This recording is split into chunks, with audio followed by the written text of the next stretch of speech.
A ver conmigo, Primera de Tesalonicenses, capítulo 4, versos 13 al 18. Primera de Tesalonicenses, capítulo 4, versos 13 al 18.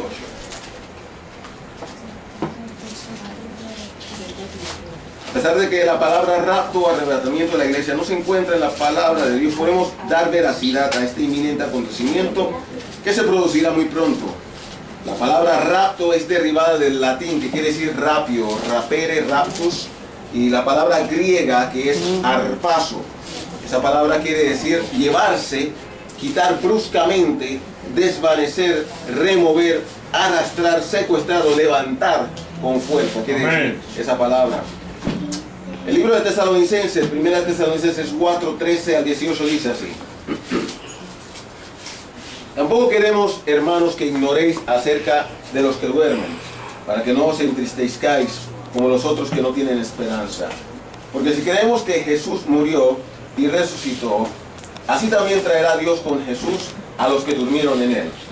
Por lo cual os decimos esto en palabra del Señor, que nosotros que vivimos, que habremos quedado hasta la venida del Señor, no precederemos a los que durmieron, porque el Señor mismo, con voz de mando, con voz de arcángel, con trompeta de Dios, descenderá del cielo. Los muertos en Cristo resucitarán primero. Luego nosotros, los que vivimos, los que hayamos quedado, seremos arrebatados juntamente con ellos en las nubes para recibir al Señor en el aire. Y así estaremos siempre con el Señor. Por tanto, alentaos los unos a los otros con estas palabras. Repite esa última línea. Por tanto, alentaos los unos a los otros con estas palabras. Hoy por hoy, eso es lo que Dios espera de nosotros. Que nos alentemos. ¿Por qué dice Pablo a los tesalonicenses, alentaos unos a otros? Porque había mucho desaliento.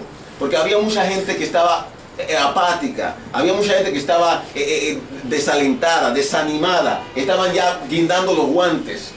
¿Por qué? Porque había mucha gente que ya habían muerto, muchos de los que habían empezado con ellos en la carrera ya se habían ido, habían partido con el Señor, y muchos ya que habían quedado estaban desalentados. Pero dice Pablo, alentaos los unos a los otros. ¿Con qué palabras? Con estas palabras que dice que nosotros, los que estamos aquí todavía, no precederemos a los que ya se fueron. Recientemente, Pastor Pomier, su esposa y varios otros ministros fuimos al sepelio de una muy poderosa sierva de Dios que el Señor le plació llevársela. Ahora, esta mujer de Dios tuvo una trayectoria de ministerio muy grande y el Señor le plació llevársela a una edad no muy avanzada, relativamente joven. Y a veces nos ponemos a pensar, pero ¿y por qué? ¿Y por qué por qué el Señor permite que se quede viudo el pastor de tal iglesia? Y entonces recientemente ahora otra persona que nuestra hermana Marieta y su esposo saben que también ellos tenían muchos años casados y el Señor le place llevarse al esposo de esta hermana, así que ella se queda viuda ahora y de la gente se pone, pero ¿y por qué?